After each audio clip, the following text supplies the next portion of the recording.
The Hansi Flick era has officially begun, and we have begun with a win against Manchester City. Barcelona were able to defeat Pep Guardiola's Manchester City 4-1 in penalties. The match did end 2-2 with goals coming from Pau Victor and Pablo Torre, who scored in the first 45 minutes. Manchester City were able to score 2 goals also coming from O'Reilly and Grealish. It was really a very entertaining match, and at one point I did think that Barcelona were going to end up tying against Man City 3-3, exactly like what happened last time, but it just seems like every time Barcelona and City do face against one another, there's just too much respect, and it is almost as if these two teams don't want to take the win. But in the end, right, to be very real with you guys, Barcelona fought very hard, and I liked everything about what we saw in Hansi Flick's debut match. You can see the intensity, the aggressiveness, the pressure. Every time City had the ball, Barcelona were on top of it, and Barcelona worked hard because in the beginning of the match, Pep Guardiola's Manchester City dominated possession, threatening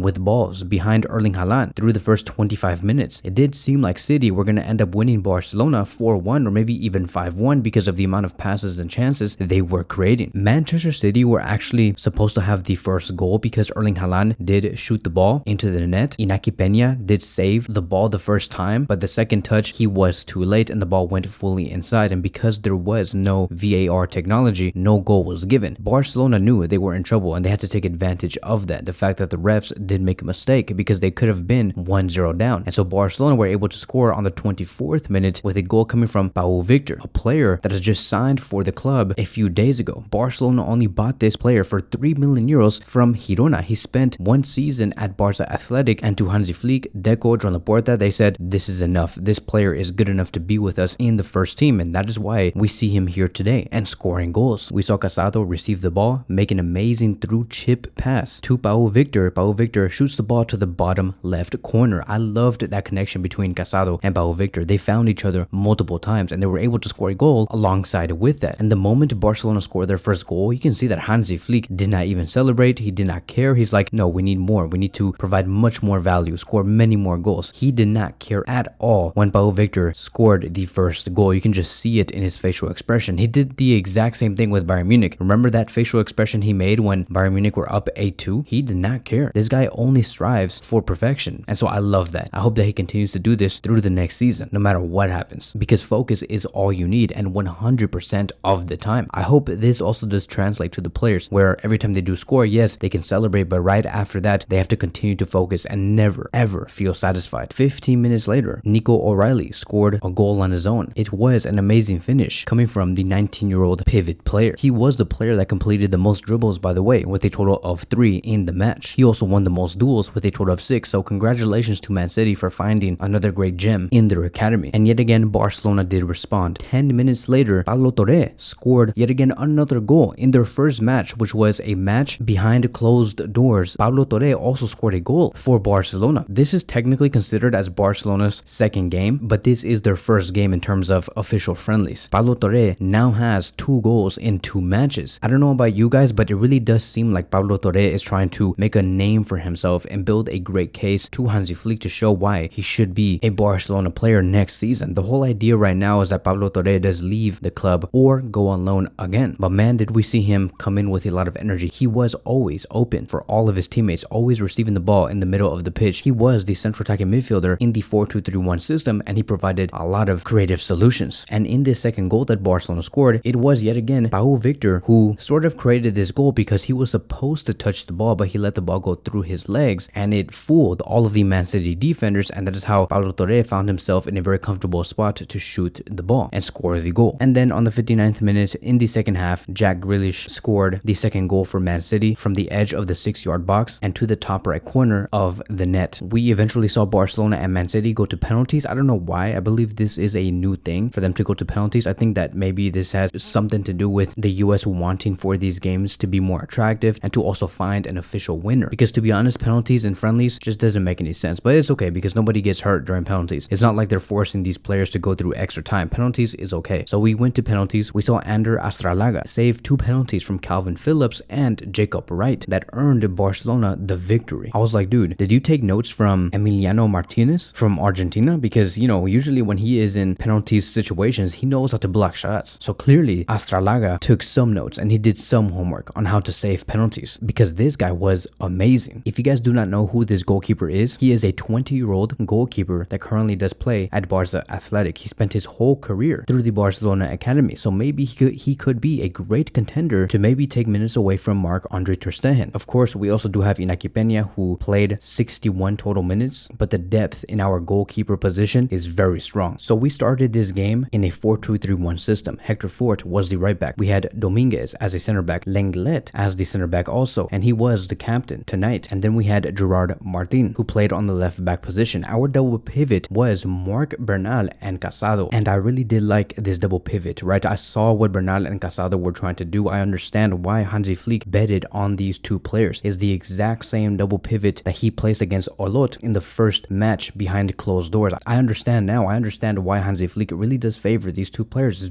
It is because they know how to control. They know how to stay calm under pressure. Casado had an assist in this match. Bernal defended against Kovacic and Grealish really well. And for some reason, he does play like Sergio Busquets. And I'm not trying to compare him in terms of like level. I'm only talking about in terms of style, because he does have long legs and he really does know how to position himself in correct areas to steal the ball away from the opposition. In our attacking four, we had Araujo, who played as a right winger, Pablo Torre as the central attacking midfielder, and then we had Vitor Roque on the left wing position with Pau Victor as the striker. And overall, to me, this was a great starting 11. Once again, Casado and Bernal really did impress me. They controlled, they dictated the tempo, they stole the ball away from the opposition. Julian Araujo also played very well. It was not his best game, of course, because he was playing as a right winger. He is a right back, but he did solid. Pablo Torre also impressed me. And then we had Vitor Roque on the left wing. I have no idea why he continues to play in that position, but the fact that Xavi Hernandez played Vitor on the left wing, just like Hansi Flick did today, is telling me that maybe these coaches, right, because I think that eventually we have to trust Hansi Flick and Xavi, right, because they think the exact same thing. I think that Vitor Roque is simply just not good enough to play on the striker position. Like, why do they continue to place Vitor Roque on the left wing position? I'm not mad at Hansi, and I was also never mad at Xavi Hernandez 5 or 4 months ago, because I understood why Vitor Roque could not play in the striker position, and that is because on a technical level, he does not have that in his game. His first touch is horrendous, and I saw him make multiple bad first touches on the left flank tonight against Manchester City, and I'm like, okay, I understand why Hansi Flick chooses to not put Vitor Roque on the striker position, and he chose Pau Victor to go up there. And let me tell you guys, Vitor Roque also did not look comfortable playing on the left wing, because when you are playing on the left wing, you're also required to defend when one of the right wingers or fullbacks of the opposition is going to be attacking against you. So we saw Oscar Bob, Rico Lewis constantly attack on the right flank, and Vitor Roque was in charge of that, and he looked annoyed. He did not look happy. He did not like the role that he was given. I knew, right, that he knew he should be playing in the number 9 position, but Hansi Flick was not going to give him that, right? And apparently he was right, because Pau Victor did score. Vitor Roque also had a few chances, but his first touch just did not allow him to put himself in great positions to score. I have no idea what's going to happen to this player, but right now it does not look good. And so I really am fascinated with the way that Barcelona played. Let's keep in mind that Man City played 3 games before this match. This was not Man City's first game. To Barcelona, it was. And Barcelona handled Man City's pressure very well, and especially with La Masia players. Like, I don't know about you guys, but La Masia players are built different. Their first touch was amazing, and they got out of the press extremely well. Those triangles that they were building right outside their own box between Hector Fort, Bernal, and Dominguez, or Casado, Martin, and Lenglet fascinated me a lot. They never really lost the ball. And then we saw some other substitutions, like Antonio Fernandez, Alexis Valle also came in. We saw Noah Darovic come in, Lewandowski, Gulli Fernandez. We saw Balde, we saw Inigo Martinez, and Oriol Romeu. Tony Fernandez also played amazing, who came in for Julian Araujo later in the game. For somebody who was only like 5'6" or 5'7" in height, this guy caused a lot of trouble in the final third. Players like Guardiola, Wilson, Esbrand had a tough time marking Tony Fernandez. Yet again, another La Masia player. He also scored the winner to make Barcelona win 4-1 in penalties. And so this is just the beginning. I expect Barcelona to get much better in terms of level in these next upcoming matches. The Hansi Flick hype train really is alive today, and we are all going to be here to witness it. And so that is it. That is going to be wrapping up today's video. Thank you guys so much for watching, and I will see you guys in the next one.